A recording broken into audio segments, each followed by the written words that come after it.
Muito bem, pessoal. Boa tarde. Agora são 16 horas e 31 minutos.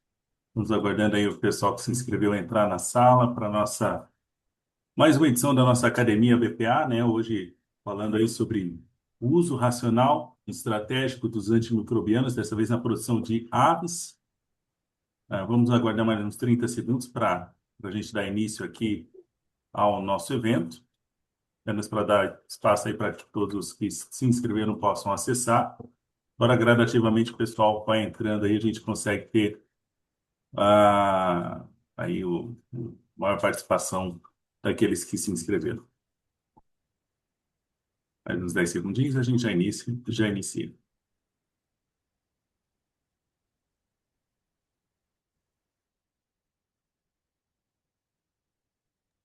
Bom, vamos já iniciar a nossa programação, né? Aproveitando aí que o nosso presidente ainda está em área, né? Presidente que está em deslocamento nesse momento. Então, muito boa tarde a todos que estão acompanhando conosco aqui mais uma edição da Academia BPA, né? Academia BPA, nessa edição tratando sobre o uso racional e estratégico dos antimicrobianos.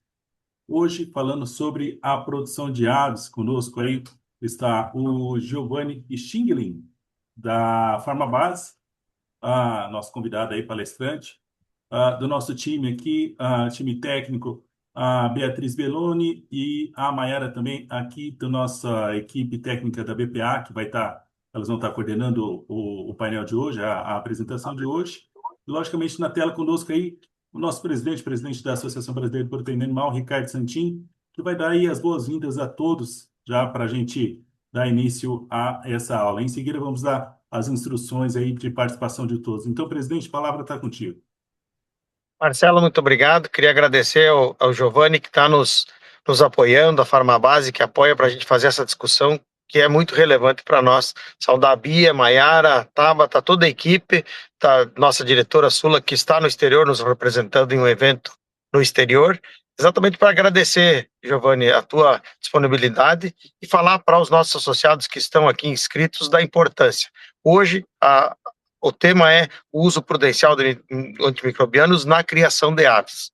É algo que é um tema importante no mundo inteiro. Discutimos isso lá no Conselho Mundial da Avicultura, o International Poultry Council. Os países têm essa demanda, os nossos importadores, a produção. E o logo do nosso programa é muito interessante. O uso consciente e futuro sustentável. E esse é o modo que a gente quer fazer. Exatamente criar alternativas para que a gente possa ter um futuro melhor, para ter uma produção saudável, para que a gente possa, sim, cuidar dos nossos rebanhos, mas não usar como promotor de crescimento. Tem coisas que são definidas dentro das regras que a gente aprendeu e utiliza. O Brasil hoje é o maior exportador de aves do mundo, é protagonista nesse tema, e é importante para nós a gente fazer essas discussões, levar junto com os nossos técnicos que estão nos ouvindo. A Academia BPA, volto a repetir, sempre digo isso, é uma das estrelas da nossa BPA, porque a gente consegue democratizar a informação, né, Marcelo? Leva para todo mundo, mostra o que a gente está fazendo e consegue, acima de tudo, trocar experiências. E é assim que a gente construiu a nossa avicultura. Mostravam, agora há pouco estava em uma palestra aqui, um evento em Santa Catarina, onde estou em deslocamento, onde a gente mostrava que no passado éramos importadores. Hoje já somos o maior exportador do mundo e o segundo e terceiro lugar não somam aquilo que a gente exporta. Muito importante, especialmente nesse evento do Oriente Médio, o conflito que está havendo, o Brasil tem sido chamado para aumentar as exportações e manter a sua resiliência de produção e exportação, ajudando na segurança alimentar. Então, temas como esse ajudam e compõem essa, digamos assim, sinfonia que é produzir um frango com muito cuidado, desde o campo, lá na granja, produtor e produtora, tendo a consciência de fazer as medidas certas, de cuidar do rebanho, para a gente chegar num produto final que atravessa os oceanos e vai levar aminoácidos essenciais, vai levar saúde e alegria para as pessoas. Então, um bom evento para todo mundo. Obrigado mais uma vez, professor Giovanni, por estar nos brindando com os seus conhecimentos. Essa troca de experiências para nós é muito valiosa e tenho certeza vai ajudar muito o setor. Bom evento para todos aí, Bia e demais meninas que estão coordenando. Obrigado, Marcelo. Muito obrigado, presidente. Obrigado aí por suas palavras. Realmente um tema da mais alta relevância, né? Que ganhou pauta aqui na BPA, já junto também no Conselho Mundial da Avicultura. Então, é um tema aí da mais alta relevância para o nosso setor. Para todos que estão acompanhando a gente hoje nessa aula da Academia BPA, na edição de hoje, que vai tratar então sobre a questão dos antimicrobianos na produção de aves.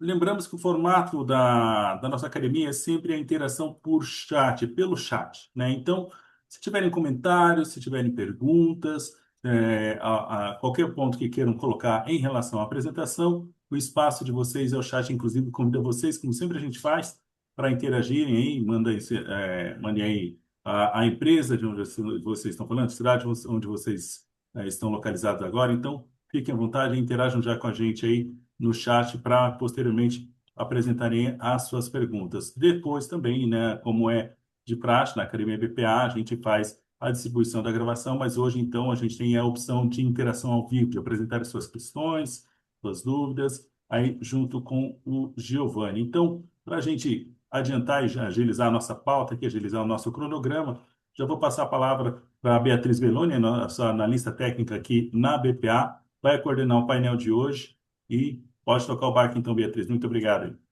Obrigada, Marcelo. Oi, pessoal. Boa tarde a todos. Sejam bem-vindos. Em nome da BPA, a gente gostaria de agradecer a presença de vocês durante essa tarde.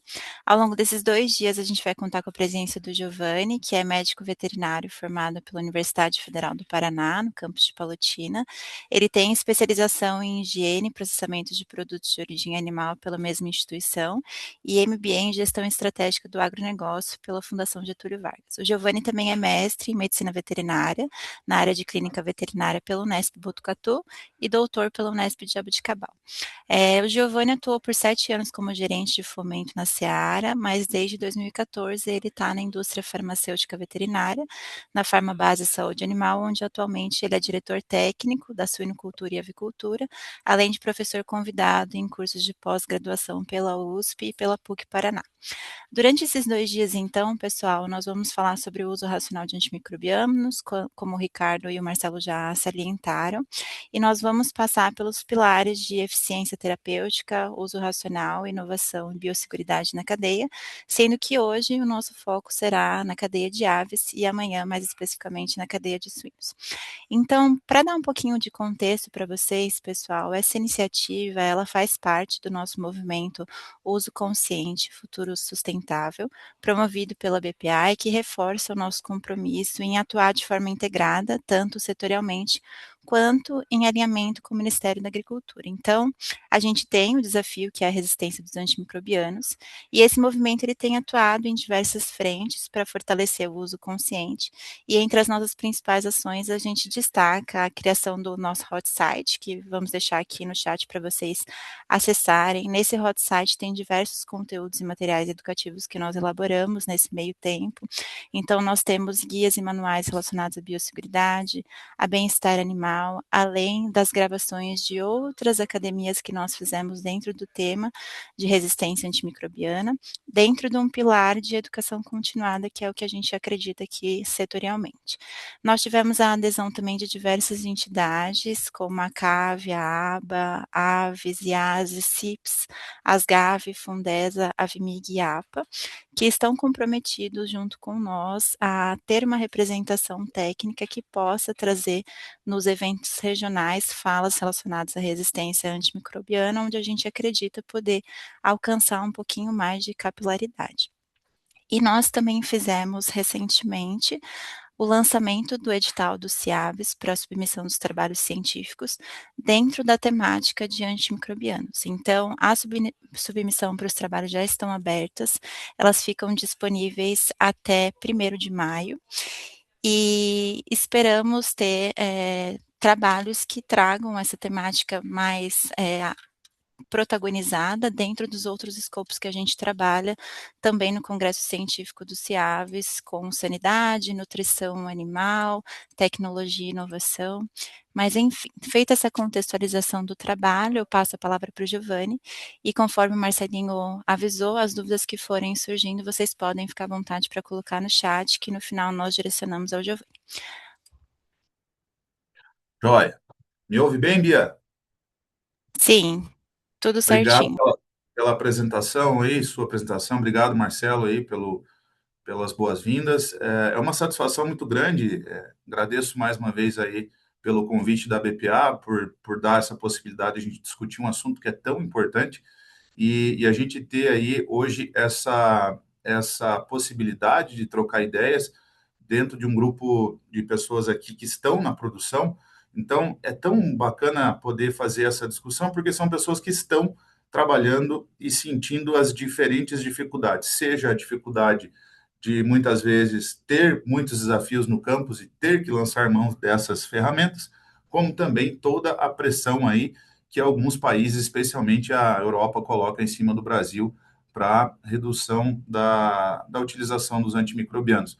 Então, que seja uma conversa aqui bem produtiva para que a gente consiga colocar aqui algumas discussões bem abertas. A minha ideia inicial é fazer uma abordagem bastante técnica de como a gente pode utilizar de forma mais assertiva essas moléculas e não vir aqui dizer que a gente deve ou tirá-las do campo ou substituí-las ou até que a gente deva utilizá-las mais. Então, a minha ideia é extremamente focada na utilização correta para que possamos mantê-las por muitos anos no campo, funcionando e funcionando bem e dando resultado quando a gente tem desafio, que é o principal objetivo da utilização dos antimicrobianos. Eu vou projetar minha tela aqui, você só me dá um ok para ver se está tudo certo, e aí a gente inicia essa nossa discussão. Tudo certinho, Giovanni, pode tocar. Legal. Então, inicialmente, acho que o primeiro ponto para a gente trazer para a mesa, especialmente esse grupo aqui, que a maioria seguramente são médicos veterinários, é lembrar que faz parte da nossa profissão, é nosso dever cuidar dos animais e disponibilizar a eles o máximo de bem-estar possível. Então, uma cadeia que entrega ambiência, que entrega bem-estar, que entrega saúde para os animais, com segurança vai entregar um animal que performe melhor. Então, pensando no ponto de vista prático, se temos lotes no campo que são saudáveis e que conseguem desempenhar o mais próximo possível daquilo que a genética consegue entregar, de ganho de peso, de conversão alimentar, nós estamos contribuindo com sustentabilidade. Nada mais é do que consumir menos recursos naturais para produzir mais carne. Se esse frango performa melhor, nós vamos gastar menos com nutrição animal e vamos ter uma proteína no campo mais acessível. Lembrando que o Brasil, como o presidente Ricardo Santini acabou de dizer, é protagonista no mundo. Mais de 30% de todo o frango que é comercializado, ou seja, que é exportado, que sai das fronteiras, vem do Brasil, e a gente vai cada vez mais aumentar essa participação, seguramente, porque temos aqui um país que entrega muitas possibilidades, como terra, água e outras condições aí que fazem com que a gente consiga ser diferente do restante do mundo. Então, se temos no nosso dia a dia esse comprometimento em assegurar um bom desempenho desses animais, nós vamos entregar uma proteína segura e conseguindo fazer com que o mundo cada vez mais tenha acesso à proteína. Lembrando que há países, especialmente na África e na Ásia, que o acesso à proteína ele ainda é muito baixo. Então, há uma possibilidade do Brasil criar novos mercados e aumentar a exportação ainda acontecendo. Reforçando em relação às 5 liberdades do bem-estar animal, né, isso criado lá na década de 60 ainda, lá no Reino Unido, que foi chamado de relatório de Brambeck.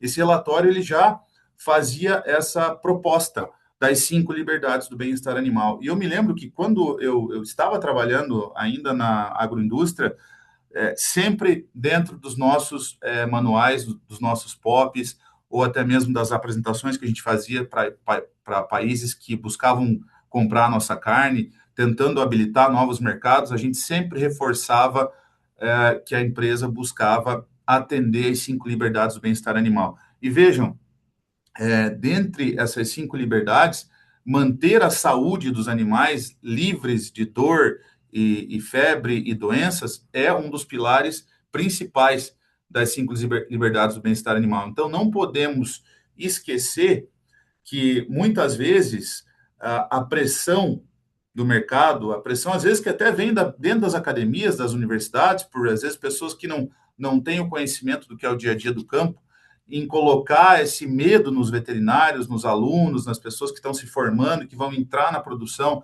de que não se deve utilizar essa ferramenta no campo, na hora do que o pessoal está trabalhando, muitas vezes ele fica pensando, caramba, será que eu devo realmente fazer um tratamento num lote? Lembrando, se os lotes estão, se os animais estão doentes, necessitando de tratamento, a gente precisa lançar a mão deles, desde que, obviamente, baseado em diagnóstico e todas as outras discussões que nós vamos fazer daqui para frente.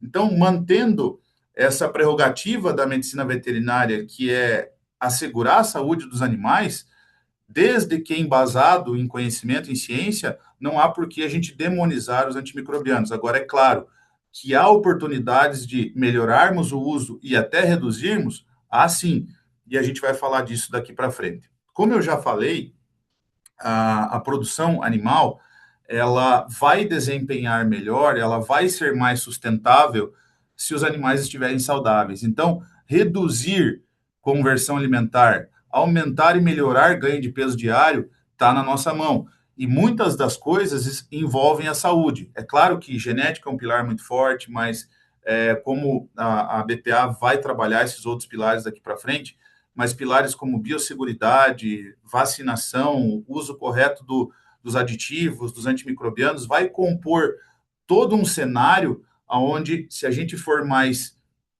efetivo em cuidar da saúde dos frangos, nós vamos ter um custo menor, porque nós vamos usar menos área de terra, nós vamos precisar menos de grãos.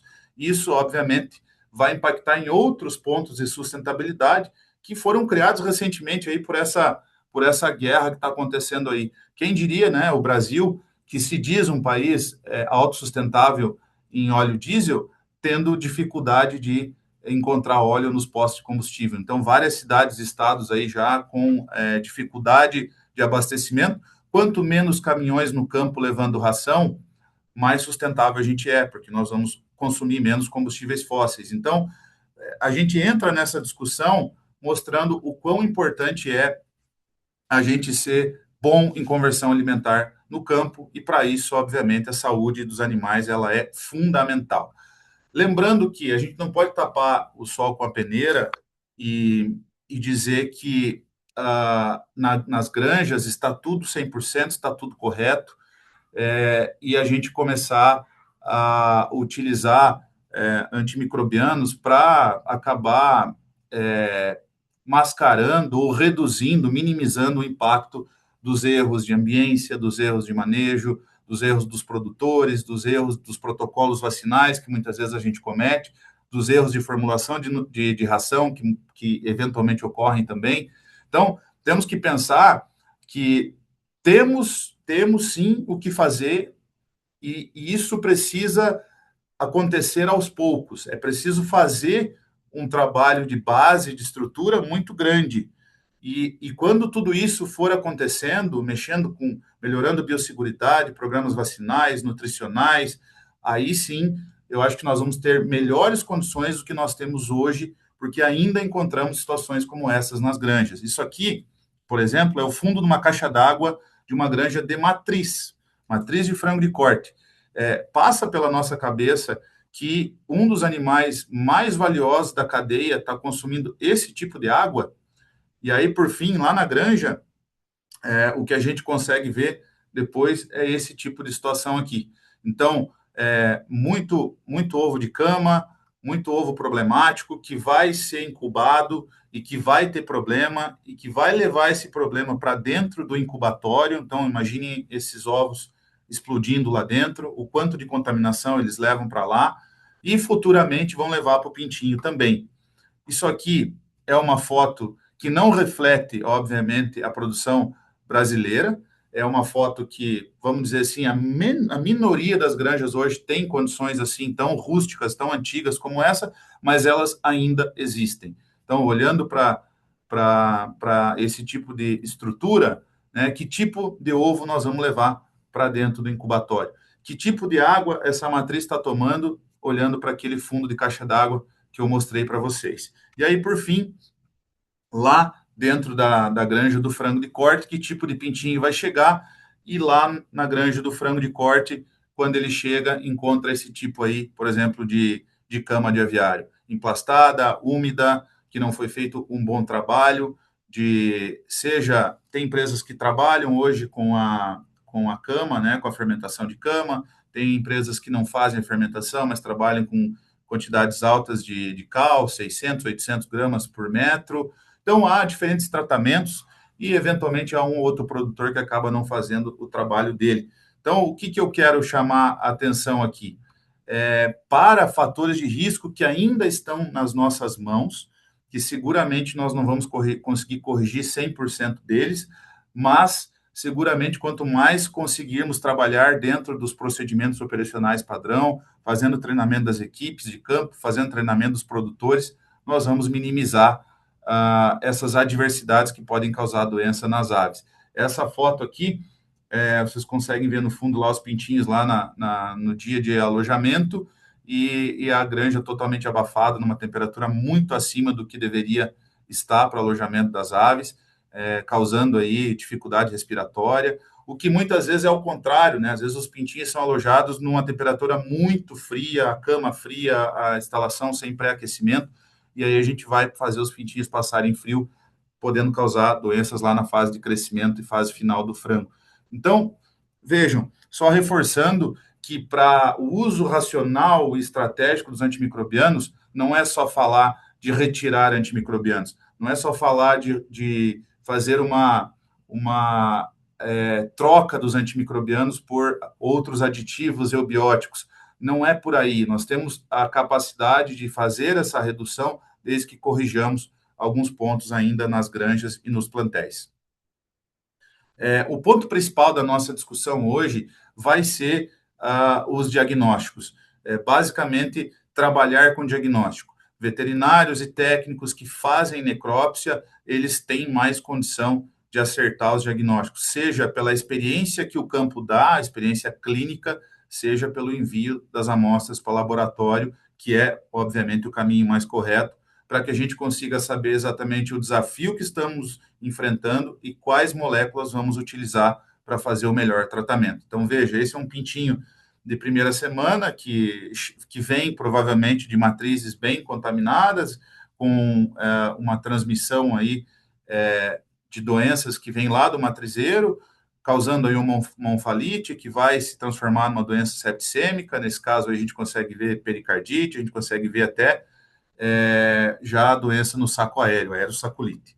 Então, essas septicemias, muitas vezes vindas lá do matrizeiro, como eu disse, podem ser evitadas por antimicrobianos, mas podem também ser evitadas por melhores manejos e protocolos vacinais. Não podemos esquecer que os desafios muitas vezes fogem ao nosso controle. Por mais que estejamos fazendo bons trabalhos, outras doenças podem entrar. A gente viu muito bem isso nos últimos 2 anos aí, com a entrada de outras doenças virais no rebanho brasileiro, aí, causando imunossupressão e exacerbando as doenças bacterianas e também exacerbando as condenações de carcaça lá no frigorífico.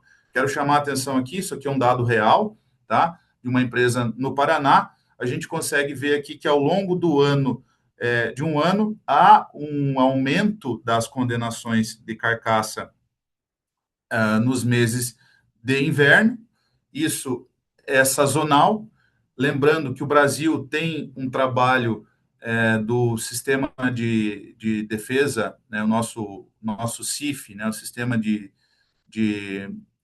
os fiscais federais, né, nas suas atribuições, fazem um trabalho de acompanhamento dentro dos frigoríficos, e o Brasil seguramente tem um dos percentuais de condenações mais altos do mundo. Por quê? Porque a gente tem um frango menos saudável? Não, muito pelo contrário, a gente é um dos países que tem um perfil, um estado sanitário muito bom, mas o critério da legislação brasileira, ele é bastante estrito, bastante restrito. Então, a gente tem hoje um frango que possivelmente é muito mais saudável do que o que a gente tem em outros países que são concorrentes nossos aí, como Estados Unidos, por exemplo, mas um nível de condenação que é mais alto. E isso faz com que as empresas percam uma quantidade de dinheiro considerável.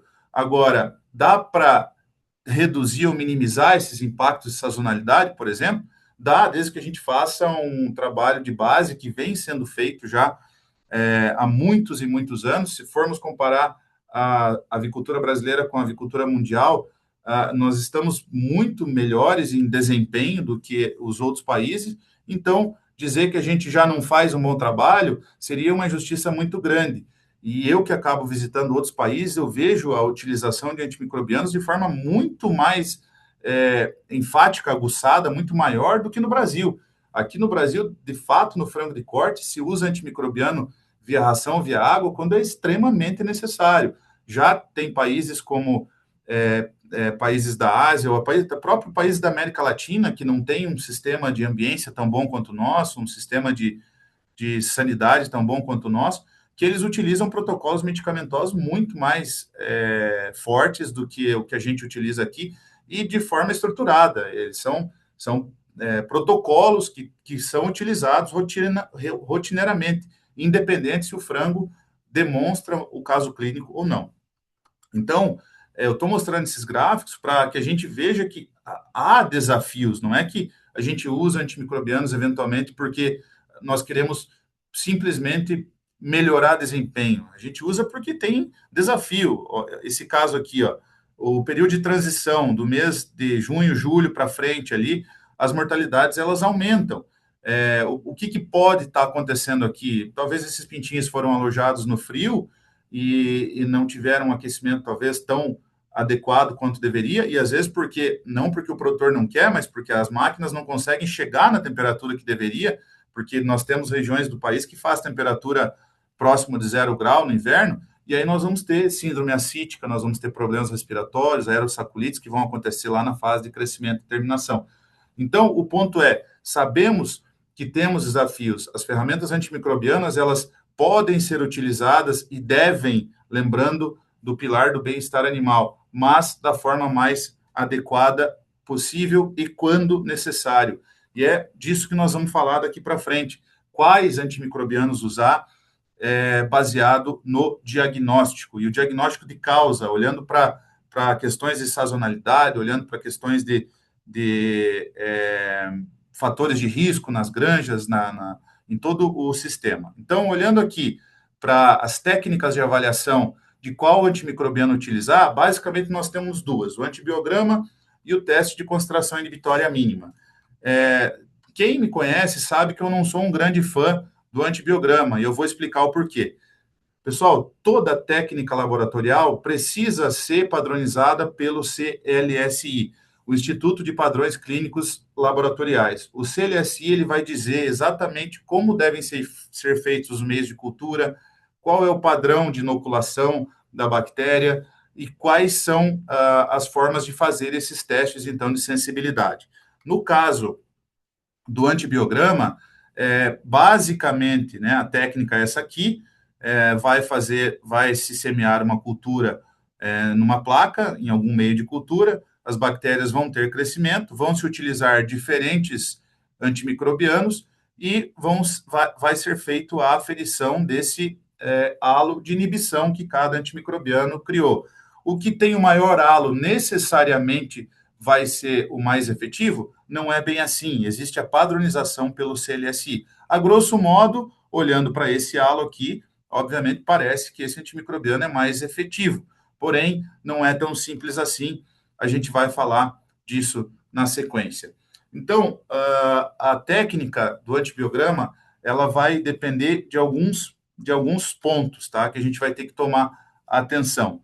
Primeiro deles, se eu quero fazer um antibiograma para uma determinada bactéria, eu preciso coletar aquela bactéria daquele determinado sítio de ação. Então, se é uma doença respiratória e eu quero avaliar uma coli APEC de alta patogenicidade, eu preciso isolar aquela coli de um sítio respiratório e não a coli de um outro sítio, como o entérico, por exemplo, da mesma ave. Então, esse é um ponto. Coleta adequada, enviar para o laboratório o material correto, o laboratório vai fazer o isolamento bacteriano e aí vamos iniciar as provas. Esses discos de antibiograma, obviamente, devem estar em condições de validade adequada. Os discos, eles precisam ser utilizados de acordo com os padrões do CLSI e, a partir dali, então, vai ser feita a aferição dos halos de inibição. Qual que é o grande problema do antibiograma? Há poucas bactérias padronizadas para aves. Então, se vocês forem olhar, por exemplo, a Escherichia coli, vocês vão encontrar um padrão de antibiograma para enrofloxacina, por exemplo, mas vocês não vão encontrar qual é o padrão adequado de verificação dos halos de inibição para uma tetraciclina, por exemplo. Então, quando vocês receberem um laudo de tetraciclina dizendo que é sensível, intermediário ou é resistente, da onde que aquele laboratório tirou aquela informação? Aí vocês vão ter que perguntar para o laboratório. Ele pode ter usado uma extrapolação, ele buscou uma molécula mais próxima que está listada lá no CLSI, ou ele utilizou o padrão para humano, ou para uma outra espécie animal, ou até ele usou as informações do EUCAST. O EUCAST é uma outra agência que padroniza análises laboratoriais, mas para humanos, né, a agência europeia. Então, sempre é importante olhar primeiro para o CLSI. Se lá não há padrão, o laboratório está emitindo um laudo e dizendo que é sensível ou resistente, da onde ele tirou aquela informação? Questione isso, porque vocês têm recebido muitos laudos dizendo que é resistente e, na verdade, não há nenhum padrão estabelecido. Giovanni, você está fazendo um comentário bastante forte. Sim, porque tem muito laudo errado no campo, infelizmente. Essa técnica de MIC é a técnica que eu prefiro, tá? Da mesma forma, precisa ter uma padronização lá no CLSI.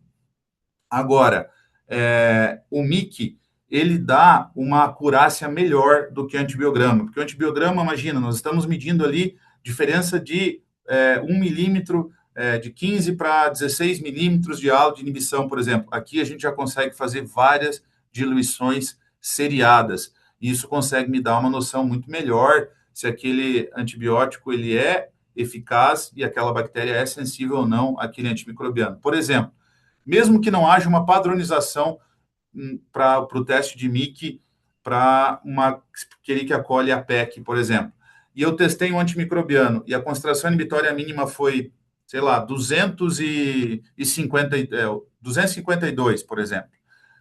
E outra molécula, esse mesmo teste de MIC foi concentração inibitória mínima de 1, 2 microgramas, a diferença é muito grande, ou seja, há um indicativo muito forte de que quando eu vou seriando as doses, eu consigo saber se o antimicrobiano ele está sugerindo uma efetividade ou não. Então, olhando para isso, tá? Não se atentem a como é feito o MIC, aqui é mais para vocês terem uma ideia, mas, basicamente, o teste funciona dessa seguinte forma. O teste ele pode ser feito em poços, nesses pocinhos eu consigo testar diferentes doses e diferentes antimicrobianos, ou seja, é um teste rápido, ou eu posso fazer esse aqui que é o mais convencional, onde eu utilizo, por exemplo, tubos, né? O teste de MIC feito em tubos. Nesse caso aqui, a gente está, por exemplo, testando diferentes doses. Aqui ainda há uma turvação da bactéria, a bactéria está inoculada aqui. Começamos a utilizar doses, então 0,125 microgramas do antimicrobiano, o meio ainda está turvo. Subimos para 0,250 microgramas, a bactéria ainda continua crescendo. Subimos para 0,50 microgramas, a bactéria ainda turva o meio, ela ainda tem crescimento. Quando chegamos a 1 micrograma por mililitro, a bactéria para de crescer. Então, a concentração inibitória mínima desse antimicrobiano para essa bactéria é 1 micrograma por mililitro. Posso dizer que com 1 micrograma essa bactéria é sensível? Depende, precisamos checar os padrões lá no CLSI. Isso aqui é legal porque com o teste de MIC a gente consegue inclusive fazer o teste de concentração bactericida mínima. Então, por exemplo, se naquele teste de 1 micrograma ali a bactéria parou de crescer e eu incubar ela novamente numa placa por 24 horas e essa bactéria voltar a crescer, era somente a concentração inibitória, não era a concentração capaz de matar a bactéria.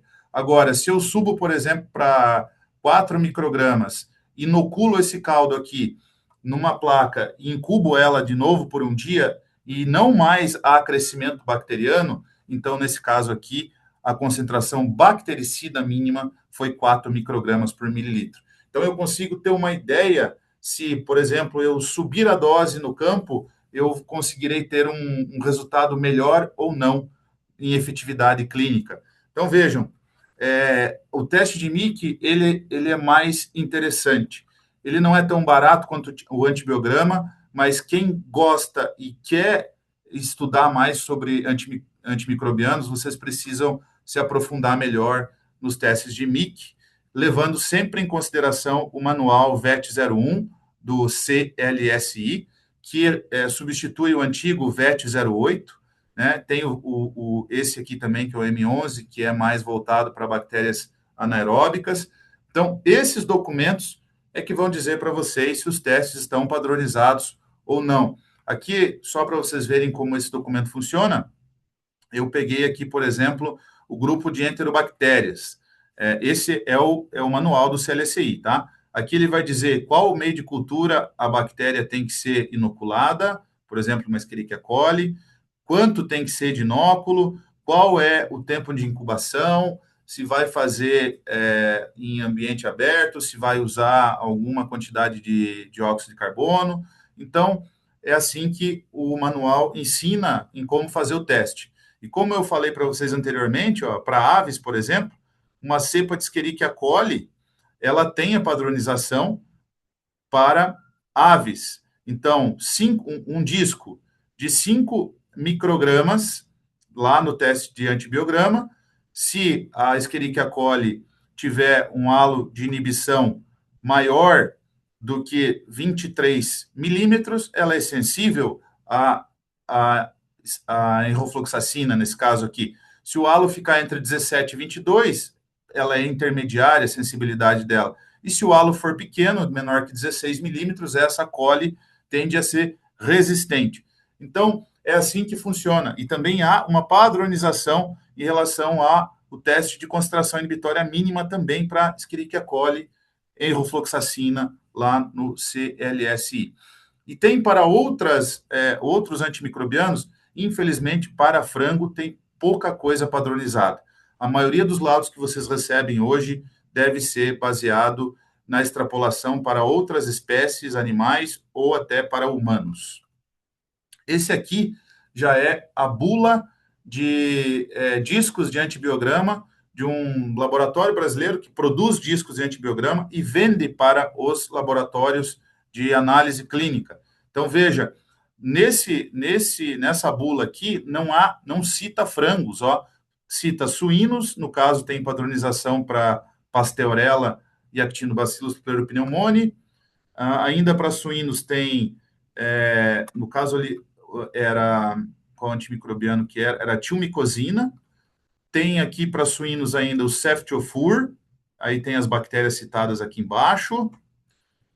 Tem também para suínos o florfenicol, citando aqui as bactérias, mas não tem para aves. Então, há ainda uma falta de padronização dos halos de inibição para antibiograma e também dos pontos de corte, né, para os testes de concentração inibitória mínima em aves. Isso aqui é algo que vocês podem manter em mente, tá? Eu gosto bastante quando há a possibilidade de fazer as duas coisas. Se você tem um diagnóstico, o teu problema é coli a pec, por exemplo, e você consegue isolar ela e fazer tanto o antibiograma quanto o teste de MIC, nós podemos comparar os dois e entender qual antimicrobiano está sendo mais efetivo. Os dois são inversamente proporcionais, então, quanto maior o diâmetro do halo de inibição, então, por exemplo, aqui, 20 milímetros, eu vou riscar aqui para vocês acompanharem aqui meu raciocínio. Se o halo de inibição ele é 20 milímetros, por exemplo, significa que o MIC vai ser menor. Se o halo de inibição ele foi pequeno, ou seja, aquele antimicrobiano tende a não funcionar para aquela bactéria. Por exemplo, o halo foi 12. Proporcionalmente, a tendência é que no teste de MIC, o MIC também seja alto quando o diâmetro do halo não é grande. Então, eles são inversamente proporcionais. Isso é importante vocês entenderem, porque quando vocês conseguem fazer os dois testes, vocês conseguem ter a certeza se o antimicrobiano vai ser efetivo ou não. E sempre levem em consideração essa correlação aqui, ó, de farmacocinética. O que eu quero dizer com isso? O que é farmacocinética? É o caminho por onde o fármaco percorre, por onde ele é administrado, onde ele é absorvido, onde ele é metabolizado e, por fim, por onde ele é excretado. Eu preciso saber esse caminho, porque se eu vou utilizar um fármaco via oral, por exemplo, eu tenho que saber se ele é absorvido e chega no pulmão, no saco aéreo, ou não, ele só fica no intestino. Então, eu preciso fazer essa correlação. Depois eu vou falar mais sobre isso. Então, essa tabela aqui, ela até é citada dentro do CLSI como uma referência genérica, mas para que a gente tenha uma ideia daquela proporção inversa ali em relação os dados de MIC e os dados de antibiograma.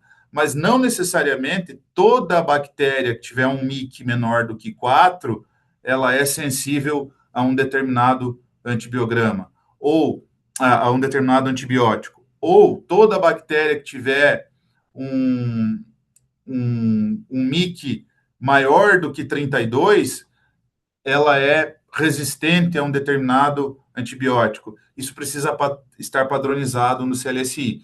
Mas algumas literaturas mais antigas citavam essas referências aqui, que para alguns macrolídeos ou para algumas tetraciclinas, isso aqui seria uma espécie de uma ideia do que seria analisar MIC e antibiograma. Então, por exemplo, qualquer bactéria que tiver um halo maior do que 20 de inibição referente a um antimicrobiano, ela é sensível?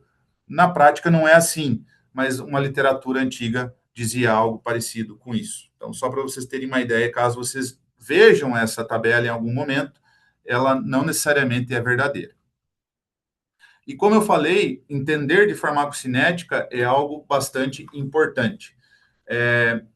Em algumas discussões que a gente tem com o MAPA, com o Ministério da Agricultura, às vezes, alguns fiscais sempre perguntam, será que não seria melhor a gente partir para a medicação via água e deixar um pouco de lado as medicações via ração? Pessoal, depende, né? Tem pontos positivos e negativos de cada uma das vias. Nesse caso aqui, da medicação via água, se eu pensar em rapidez na efetividade, sim, o veterinário chegou na granja, percebeu um lote doente, 10% das aves demonstrando sinal clínico, a mortalidade crescendo, e ele já resolve fazer uma medicação na água, essa intervenção ela é rápida. E tem mais um ponto ainda, né? A medicação via água, ela passa por todo o sistema gastrointestinal da ave dentro de 3 horas. Então, realmente, eu vou ter uma concentração plasmática de antibiótico em menos tempo do que na ração, porque a ração vai demorar em torno de 6 a 7 horas. Agora, qual que é o problema da medicação via água? Seria o contra, é o fato de que a gente vai delegar a responsabilidade para um produtor rural fazer lá na granja, ou para um funcionário que muitas vezes não sabe como fazer, não entende ou não entendeu como a gente explicou o que deveria ser feito, ou até pegamos, às vezes, pessoas que não sabem trabalhar com dosadores, e aí a gente tem erro nas diluições, erro nas dosificações e também bastante desperdício de água. Então, eu sempre fico com o pé atrás com relação a tirar medicações da ração, porque isso está na ração, e aí a dose é de responsabilidade do prescritor e da fábrica de ração, e passar para a mão do produtor, porque as variáveis aumentam quando a gente põe medicação na água de bebida, e os problemas também aumentam. Então, é uma discussão aí que precisa ser aprofundada. Como eu falei, farmacocinética é por onde administramos, aonde é metabolizado, qual é o sítio de ação desse antimicrobiano e por onde também é excretado. Farmacodinâmica já é um mecanismo de ação. Ele é importante, mas ele é até menos importante do que isso que eu vou mostrar aqui para vocês agora. Por quê? Porque eu preciso saber quais são os fármacos que não são absorvidos ou são pouco absorvidos para tratar doenças entéricas. Então, por exemplo, se eu estou com uma enfermidade entérica no frango, uma clostridiose, por exemplo, eu vou lançar mão de moléculas que têm a baixa absorção para que essa molécula chegue numa maior concentração lá no sítio de ação. Então, esses são exemplos aqui. No caso, não são moléculas para tratamento de Clostridium, são mais voltadas para gram-negativo, como Escherichia coli e Salmonella, mas são exemplos de moléculas que não são absorvidas ou pouco absorvidas, e o sítio de ação delas, o foco é diminuir a bactéria, o crescimento bacteriano lá na luz do intestino. Por outro lado, já começam a aparecer moléculas onde a absorção ela é moderada, ou seja, não tem boa absorção ainda, elas vão chegar pouco nos tecidos, como saco aéreo, tecido pulmonar ou outros tecidos, eles vão se concentrar mais no intestino, mas já tem uma certa absorção. No caso aqui eu citei a tirosina, a lincomicina e a doxiciclina. E aí a gente vai para um grupo de moléculas onde a absorção ela é maior do que a quantidade de produto que vai ficar no intestino. Então, por exemplo, daqui para frente, da amoxicilina para frente, eu tenho uma quantidade de molécula absorvida bastante grande. Significa o quê? São moléculas mais utilizadas para tratamentos sistêmicos do que tratamentos entéricos. Por exemplo, vou utilizar moléculas como tilmicosina, valnemolina. O meu foco vai ser mais respiratório, não vai ser um foco entérico. Parece óbvio isso que eu estou falando para vocês, mas infelizmente nós temos colegas que não têm ainda essa percepção e acabam sempre utilizando, eu vou na que tiver maior espectro, mas calma aí, qual é o teu desafio? Primeiro a necrópsia, primeiro o diagnóstico, depois a escolha da molécula baseado em análises laboratoriais e também o estudo da farmacocinética, assim como eu estou mostrando aí para vocês. Eu vou comentar aqui também alguns conceitos de farmacocinética que são importantes para que vocês pensem quantos dias deve durar o tratamento. Então, nesse exemplo aqui, muito bem escrito pelo Lorenzo Fraile, ele está citando aqui a oxitetraciclina administrada via oral, tá? Mas não necessariamente precisa ser a oxi, pode ser uma outra molécula qualquer que tenha uma certa absorção. Mas vejam, as aves começaram a comer a ração medicada ou até tomar a água medicada. Aqui a medicação é via oral, independente se é ração ou água, o comportamento vai ser parecido.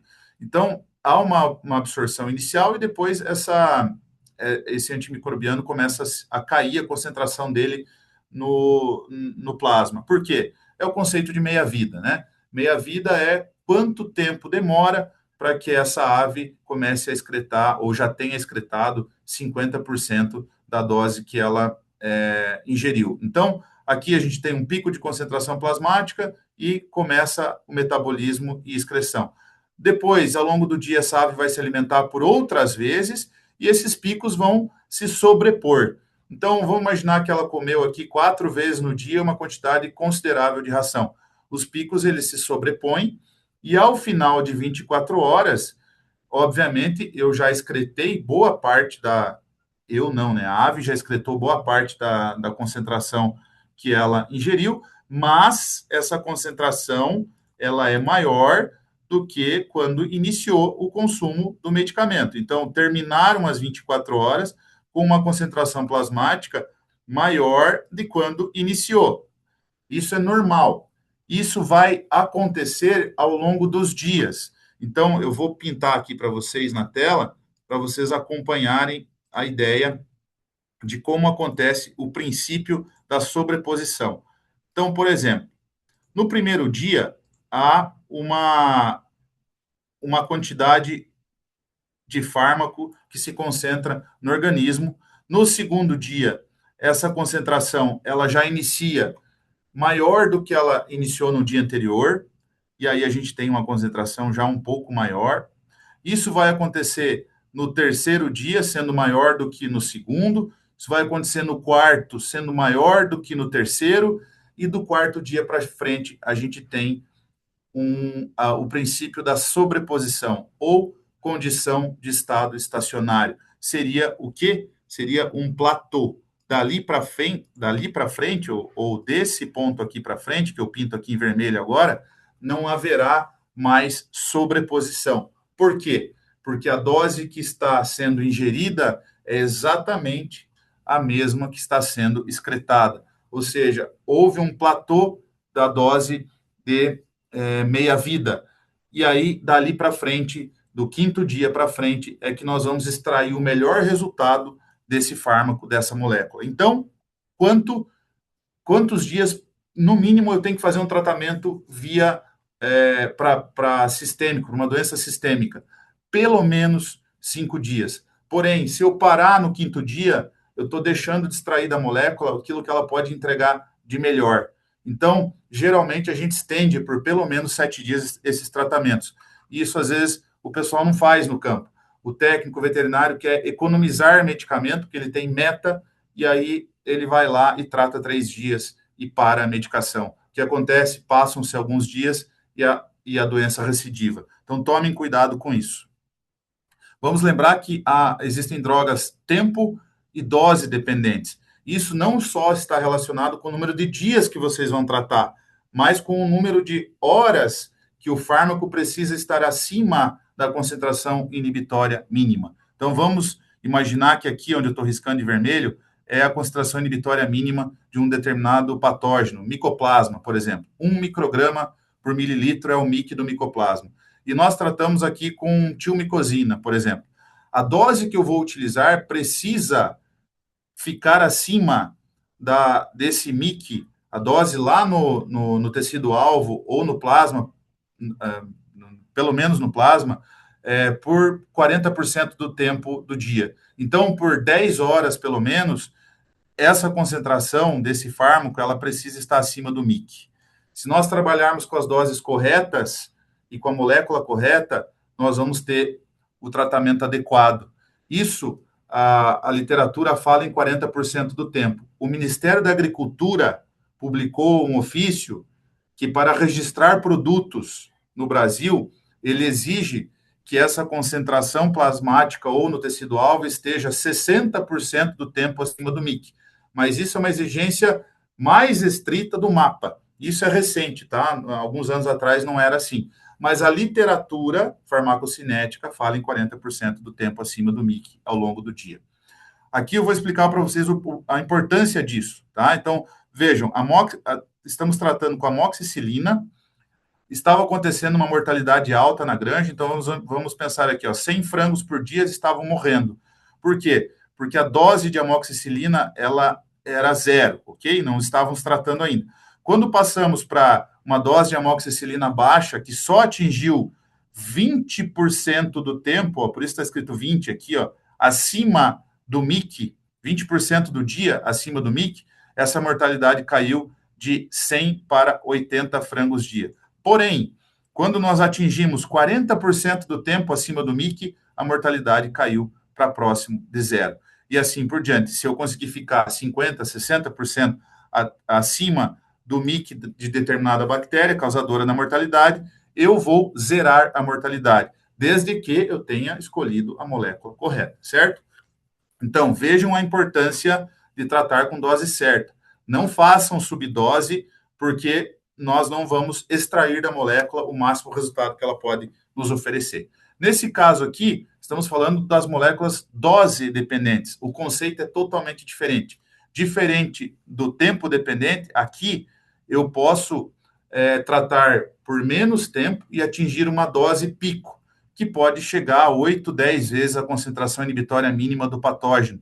Se eu atingir essa concentração acima do MIC, pelo conceito de farmacologia antimicrobiana, as moléculas dose dependentes já estão funcionando, já estão dentro do que elas se propõem a fazer, tá? Então, são conceitos diferentes. E há também um terceiro conceito, que seria basicamente quando as moléculas têm os dois comportamentos. Então, elas são tanto dose quanto tempo dependentes.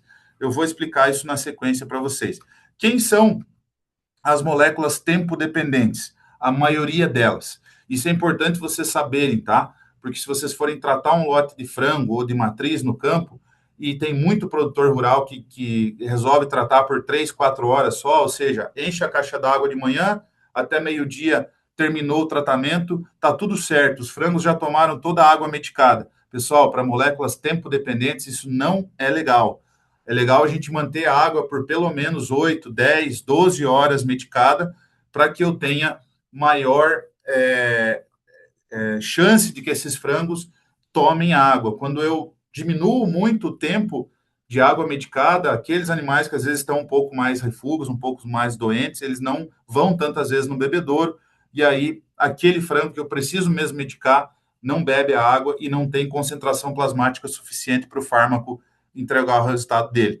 Então, na dúvida, se você não sabe se é tempo ou dose dependente, chuta que é tempo dependente, porque vai funcionar tanto para as moléculas tempo dependente quanto para as doses. O tratamento vai funcionar. Agora, as doses dependentes são a minoria. Basicamente, são as quinolonas, a colistina e alguns aminoglicosídeos, tá? Basicamente, moléculas aí para bactérias gram-negativas causadoras de diarreia ou a Escherichia coli, como por exemplo. Nesse caso, teoricamente, maximizar a dose, ou seja, dar aquele pico de concentração plasmática, vai fazer a molécula funcionar melhor, teoricamente, tá? O problema é que eu não tenho certeza se todas as aves vão consumir a quantidade de água suficiente. Aquelas que estão mais moribundas, mais apáticas, talvez não bebam aquilo que deveriam beber. Por isso, eu prefiro que se estenda o tempo de tratamento por pelo menos 8 horas, e isso vai funcionar bem também para os doses dependentes. Agora, obviamente, nós não fazer subdoses nessas moléculas dose dependentes é mais prejudicial do que naqueles tratamentos com os tempo dependentes. E tem um terceiro conceito, que é quando a gente mistura as duas coisas, que seria basicamente isso aqui, ó. É quando a gente faz o cálculo de área sobre a curva e divide pela concentração inibitória mínima. Então, basicamente, são as quinolonas, os aminoglicosídeos e a doxiciclina. O que isso significa? Elas ficam no meio termo ali. Eu vou explicar isso para vocês. Aqui, ó. Vou mostrar aqui um tratamento com uma quinolona, com enrofloxacina 10 miligramas por quilo via água de bebida. Os frangos foram bebendo ao longo do dia, certo? E aí toda essa área que eu pintei de azul aqui, ó, abaixo dessa curva, por isso área sob embaixo da curva, essa área sob a curva aqui, ela é calculada por uma fórmula, né? Essa fórmula ela vai pegar todos os trapézios que estão dentro dessa área aqui e ela vai então dar esse número aqui para nós, ó, 25,92. Então essa fórmula ela é conhecida, e esse número aqui, 25,92, eu vou dividir pela concentração inibitória mínima do patógeno. No caso, vamos escolher aqui, por exemplo, essa salmonela aqui, ó, salmonela tifimúrio, está com 0,12, ou até mesmo essa Escherichia coli, essa cepa mais patogênica, 0,12. Então, eu vou dividir aqueles 25, que é a área sob a curva, por 0,12.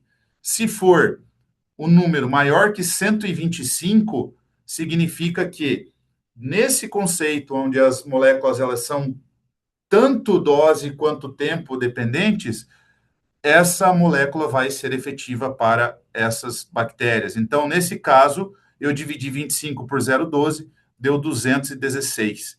Então, posso dizer que essa enrofloxacina usada a 10 miligramas quilo, ela vai ser eficiente para essas cepas aqui que foram feitos estudos de concentração inibitória mínima. Para gram positivo, a relação é diferente, é 30 a 50 vezes acima. Então, se fosse um Clostridium, por exemplo, não precisaria estar 125 vezes acima, só 30 a 50 vezes já é suficiente para considerar efetivo. Bom, falando em uso estratégico de antimicrobiano, nós precisamos falar de doses, né? E aqui estão os cálculos, né? Como calcular e utilizar os antimicrobianos de forma correta. Pensando em uso em ração, para quem é sanitarista e faz receituário veterinário, o cálculo básico, né? Eu vou usar aqui um exemplo prático de doxiciclina num frango aí de 8 dias para frente, né? Numa pré-inicial 2, por exemplo, eu vou trabalhar com 20 miligramas de doxiciclina. Então, eu usei um peso aqui do frango, usei um peso alto, mas é o potencial da genética, ali a partir do 8, 9 dias. Vou multiplicar pelo 20 miligramas quilo, né? 20 miligramas é 20 dividido por 1.000, então 20 miligramas quilo. Vou dividir pela concentração do produto, é uma doxiciclina 50%, e vou dividir pelo consumo de ração do frango, 39 gramas dia. Qual que é a inclusão por tonelada? 256 gramas de doxiciclina 50% por tonelada, para a gente chegar na dose preconizada pela bula do produto. Isso aqui varia, tá? Varia com o peso do frango, varia com o consumo de ração, então vocês têm que saber a realidade de vocês aí, mas a conta é essa. Vamos fazer a conta ao contrário, tem muito veterinário aí das antigas aí, da minha época até para trás aí, que é muito de fazer a conta prática, né? Eu costumo usar 110 ppm de doxiciclina, por exemplo. Estou dando um exemplo aqui. Poderia ser amoxicilina, poderia ser linco mais espectinomicina, mas vamos pegar o pessoal que gosta de usar as doses práticas em ppm. Lembra que as bulas antigas dos produtos também eram em ppm. Então, 110 ppm. Nessa mesma ração, nesse mesmo frango, se eu usar essa dose prática, eu vou multiplicar 110 ppm pelas 39 gramas de ração que o frango come no dia. Então, ele vai comer 4,3 ppm de doxiciclina. Vou dividir as 4,3 ppm pelo peso do frango, as 250 gramas. A dose que eu cheguei foi de 17 miligramas de doxiciclina. A dose de bula é 20, então eu estou subdosando o frango. O que fazer aqui, então? Corrigir a dose para cima. Por isso, sempre façam o cálculo em miligrama por quilo, levando em consideração o quanto o frango pesa e o quanto o frango come. O mesmo serve para as matrizes. Vamos para o cálculo de medicação via água agora. O cálculo é muito parecido, vou pegar aqui o exemplo de um aviário de 30 mil aves, essas aves estão pesando 1 quilo de peso vivo, e eu vou tratar com 20 miligramas quilo de amoxicilina, por exemplo. Essa amoxicilina, ela é 50% de peso de concentração, então 30 mil vezes 20 miligramas, dividido por 50% de concentração, eu vou usar 1,2 kg de produto por dia. A amoxicilina é tempo dependente. Então, nós vamos tentar colocar para o maior número de horas possível, 8, 10, 12, se for possível, deixar durante as 24 horas no dosador, melhor. E aí a gente vai agora falar sobre dosador, né? No frango, muito mais do que no suíno, o pessoal gosta muito do dosador a 1%. Então, vamos imaginar assim, essas mesmas aves aí que nós vamos medicar com 1,2 kg de produto, e vamos imaginar que elas vão tomar aí 2.000 litros de água, por exemplo. Se eu regular o meu dosador para 1%, o dosador vai puxar aqui do meu galão, né, da minha solução medicada, só 20 litros. E o pessoal da avicultura gosta muito de usar esses galões pequenos, esses baldes pequenos. Só que aí, pessoal, determinados fármacos, como a amoxicilina, têm dificuldade de solubilidade. Então, nesse caso, não é uma boa escolha. A melhor escolha é jogar o dosador para a regulagem de 5%. Nesse caso, vai passar os mesmos 2.000 litros de água aqui, só que o dosador não vai puxar só 20 litros, ele vai puxar 100 litros, que é referente aos 5% que a gente regulou lá no nosso dosador. E aí eu vou diluir os mesmos 1,2 kg de amoxicilina, não mais em 20 litros, em 100 litros. Significa o quê? Que antes eu tinha 60 gramas de amoxicilina por litro, aqui nesse cenário, e agora eu tenho somente 12 gramas de amoxicilina por litro nesse cenário aqui. Qual vai diluir melhor? Obviamente, no dosador a 5%. Por que o pessoal de frango gosta do dosador de 1%? Porque, para ele só vai fazer uma única medicação no dia, ele não vai precisar ficar enchendo aquele galão várias vezes. Então, para minimizar essa preguiça lá do pessoal da granja, façam o seguinte: comprem bombonas, dosadores, equipamentos grandes, que consigam ter lá 100, 200 litros de reservatório, para que aí, quando o funcionário enche lá, ele enche de uma vez só, e aí ele vai conseguir fazer uma única vez a medicação no dia. Então, tomem esse cuidado, porque se o produto não diluir direito, o medicamento não chega na boca do frango. Olha esse exemplo aqui, ó. Isso aqui são 3 florfenicol diferentes um do outro. Esse da esquerda é um florfenicol solução, ele já é líquido, então ele vem já pronto, uma solução líquida. Esses dois, esse produto A e B, é florfenicol pó. Então, colocamos aqui num dosador a 2%, 10 miligramas por quilo. Os três frascos aqui estão com 10 miligramas por quilo, né? Foi feito proporcional. Veja, o produto em pó, ele não dilui adequadamente. O caso acontece com o florfenicol, porque a molécula é de baixa solubilidade. Então, passado 3 horas, a gente deixou descansar aqui a solução, nós não usamos aqui nenhum agitador, porque poucas granjas têm agitador hoje. Então, olha o que aconteceu, o produto líquido continua líquido, o produto pó começa a decantar no fundo, e esse aqui da direita começa a gelatinizar, né? Então, esse do meio decanta e até precipita, acontece as duas coisas. O que acontece? Nós vamos aqui nessas soluções, deixa eu voltar aqui para vocês, com uma pipeta, veio até metade desses Becker, coletou bem aqui esse líquido, essa solução, e analisou em HPLC o quanto de florfenicol ainda estava disponível. Ele pode ter se mantido totalmente disponível, ele pode ter decantado, ele pode ter até perdido estabilidade, volatilizado. E agora vocês vão ver os resultados. Então, vejam só, o produto líquido, ele se manteve disponível na solução medicada por todo o período, até 12 horas, ele está dentro do esperado. Ele até apresentou uma consideração até um pouco maior, mas isso é variação do método, tá, pessoal? O método ele pode variar aí em até 5%.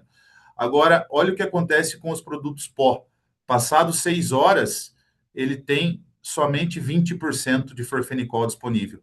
O restante ou decantou para o fundo do galão ou volatilizou.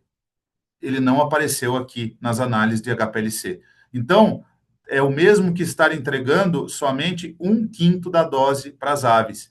Isso pode acontecer com inúmeras moléculas que não são boas de solubilidade. As principais, as sulfas não são boas, os vermífugos não são bons, a amoxicilina não é boa e o florfenicol não é bom de solubilidade. Então, jogar o dosador para 5% é uma estratégia, e comprar produtos quando existe a disponibilidade de produtos já líquidos, já em solução, melhor ainda.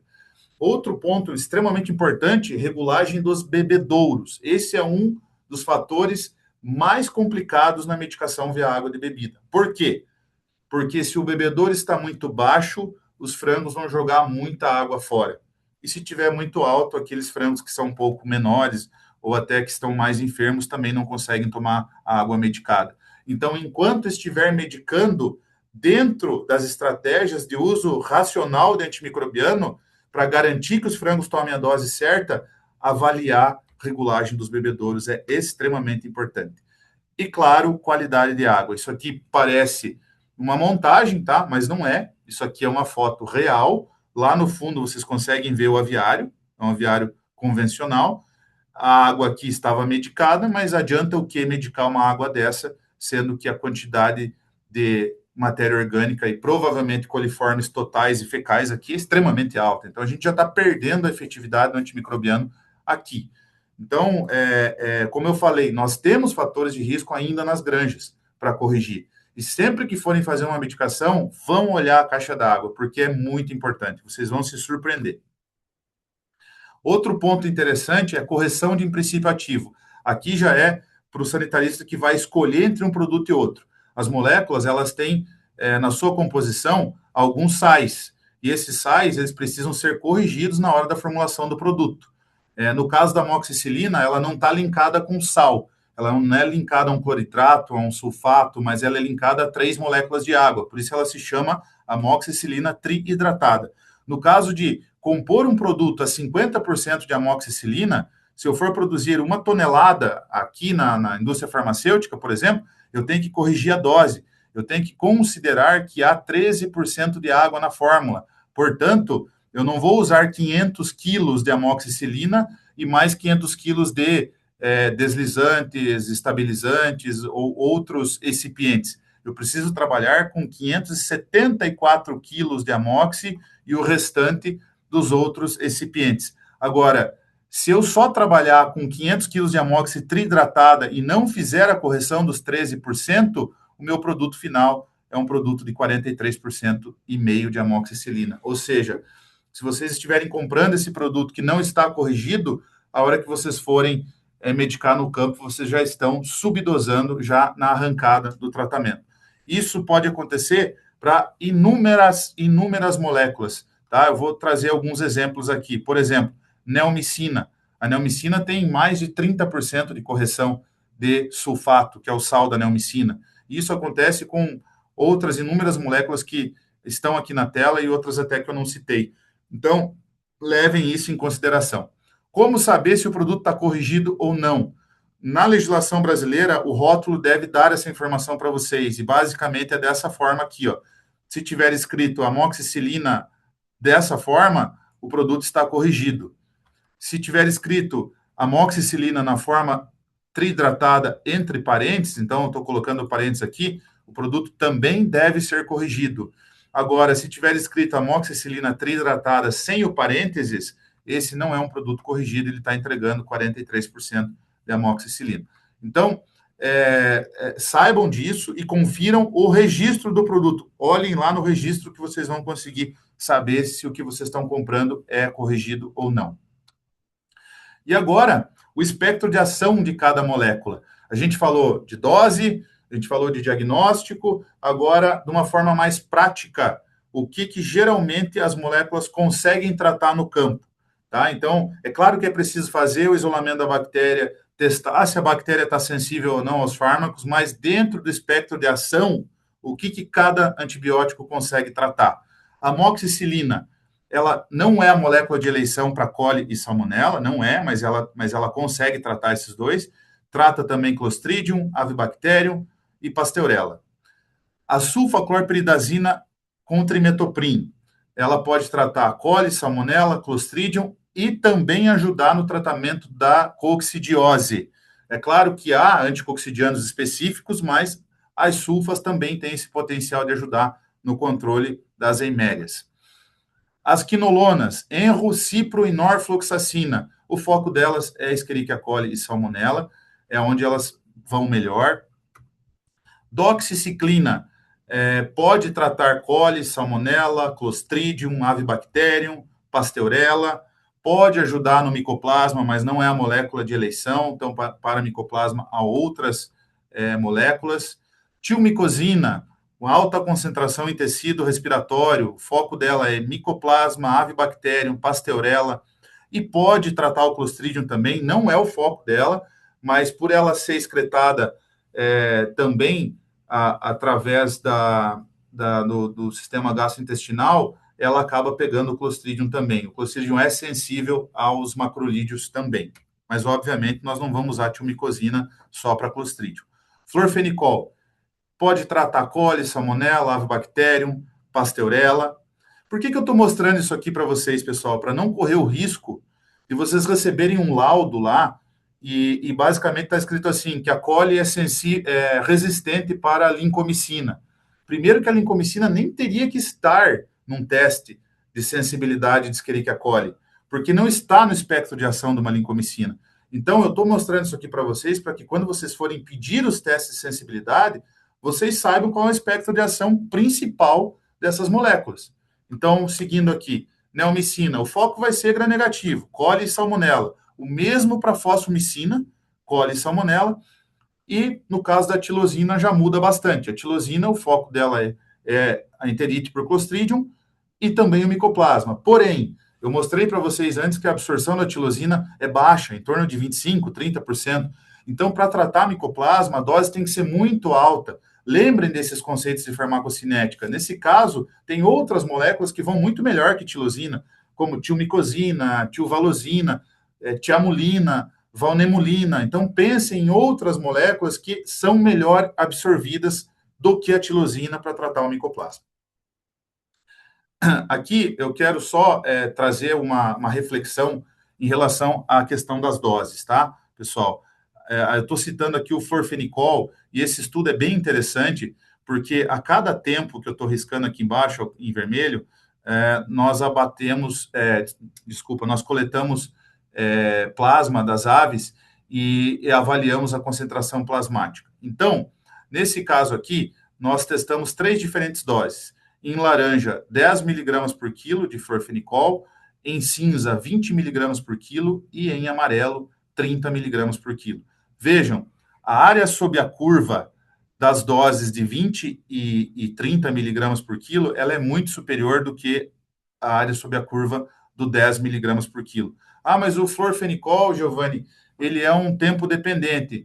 Então, se tiver 10 horas acima do MIC, já posso considerar ele eficaz. Ok, vamos fazer uma suposição aqui. Ó. Nessa linha vermelha, eu tenho um MIC de uma Escherichia coli, por exemplo, que é um MIC literalmente baixo. Ok, então, com 10 miligramas, eu estou conseguindo ficar exatamente 10 horas acima do MIC. Agora, se eu pego um patógeno que tem um MIC um pouco maior, que seria essa linha verde ou essa linha azul, com 10 miligramas eu não consigo ter a quantidade de horas acima do MIC suficiente para ter um bom resultado dessa molécula. Portanto, depende do diagnóstico. Coletar o material correto, isolar a bactéria, pedir o teste de MIC, e aí vocês vão escolher se vocês vão tratar com 10 ou com 20 ou com 30 miligramas. Mas é legal vocês pedirem para o fornecedor de vocês se existe esses estudos de farmacocinética para que você possa escolher dentro do teu desafio que dose você quer utilizar, do que ao invés de ir sempre na dose mais baixa, porque dependendo do patógeno, às vezes a gente precisa subir a dose para ter um resultado melhor. E lembrando, pessoal, que o uso estratégico de antimicrobianos, a gente vai sempre pensar no usar quando for necessário, mas não ficar demonizando o antibiótico e deixar os animais passar doença, dor, febre lá no campo. Se os animais estão doentes, de uma forma ou de outra, seja via injetável, no caso de animais como matrizes, galinhas, ou seja via água de bebida ou ração, no caso do frango de corte, a gente vai precisar fazer uma intervenção, mas sempre pensando em utilizar a molécula correta, na dose correta e principalmente respeitando período de carência. Lembrando, nós somos os seguranças, os guardiões da segurança alimentar. Então, a nossa família, o nosso cliente vai comer o produto que consumiu antimicrobianos lá no campo, mas que consumiu de forma correta e respeitou o período de carência, portanto, não há resíduo, e se houver resíduo, ele está abaixo do limite máximo, e isso assegura que o alimento é saudável e seguro. Então, eu vou dar um exemplo aqui para vocês. Período de carência, ele pode mudar, obviamente, de acordo com a dose que se utiliza, mas ele pode mudar também de acordo com o país que vocês vão exportar. Como assim, Giovanni? Vou dar um exemplo da doxiciclina. Se levarmos em consideração a Anvisa, que seria a agência regulatória que o Brasil aqui leva em consideração, ou códex alimentários, ou até a Europa, o período de carência de doxiciclina a 20 miligramas por quilo é para músculo, 6 dias. E para os outros tecidos aqui, fígado, pele, gordura e rim, ele é menor. Agora, se vocês pretendem exportar para o Japão, por exemplo, o limite máximo de resíduo que o Japão tolera, ele é menor. Então, ao invés de 100 microgramas, só pode ter, no máximo, 50 microgramas de doxiciclina no músculo. Portanto, o período de carência ele aumenta um pouco para o Japão. Passa de 7 dias para músculo e de 8 dias para vísceras. Então, isso é importante vocês saberem, que a maior parte dos produtos registrados aqui no Brasil leva em consideração o que a Anvisa preconiza, e a Anvisa geralmente segue ou o Códex ou o EMA, o EMEA. E no caso de vocês, se vocês têm alguma agência específica que o cliente de vocês segue, no caso aqui eu dei o exemplo da agência regulatória japonesa, peçam para o fornecedor de vocês qual é o período de carência para aquela agência, porque isso é bastante importante. Eu fiz uma abordagem bastante ampla hoje relacionada à antibiótico terapia dentro de um curto espaço de tempo. O meu objetivo foi enfatizar que nós temos ainda muitas coisas para fazer no campo, apesar do Brasil já ser seguramente a avicultura mais organizada ou a avicultura mais competente em conversão alimentar, em menor mortalidade, mas nós ainda temos que evoluir, isso pode evoluir tanto no campo da biossegurança, da vacinologia, mas no uso de antimicrobianos também, que é melhorar nossos diagnósticos, é fazer mais necrópsia, é coletar mais material, isolar mais os patógenos, e aí sim, depois daquele laudo em mãos, a gente escolher qual antimicrobiano nós vamos usar, pensando em se ele é bem absorvido ou não, qual é o sítio de ação dele, que dose que eu tenho que trabalhar, e aí sim a gente extrair do antimicrobiano o melhor resultado que ele pode nos entregar. Sempre pensando que os tratamentos não devem ser o mais curto possíveis. Isso não é correto. Eu sei que tem gente que fala isso, mas se pensarmos em evitar recidivas no campo e evitar até que as bactérias desenvolvam resistência, os tratamentos devem ser tão longos quanto o suficiente para que a doença já não exista mais na granja. Isso geralmente para doenças sistêmicas não é menos do que uma semana. Então, resumindo, usar antimicrobiano de forma adequada, estratégica e racional é utilizar a molécula correta na dose que deve ser suficiente para tratar o problema, pelo tempo necessário e, por fim, garantir segurança alimentar respeitando o período de carência com os estudos que as indústrias farmacêuticas fazem e apresentam para vocês. Então, de uma forma rápida, mas dando uma visão geral do que a gente acredita ser as melhores estratégias, e a gente estudar mais sobre antimicrobiano, fazer mais diagnóstico e usar de forma mais estratégica, mais inteligente.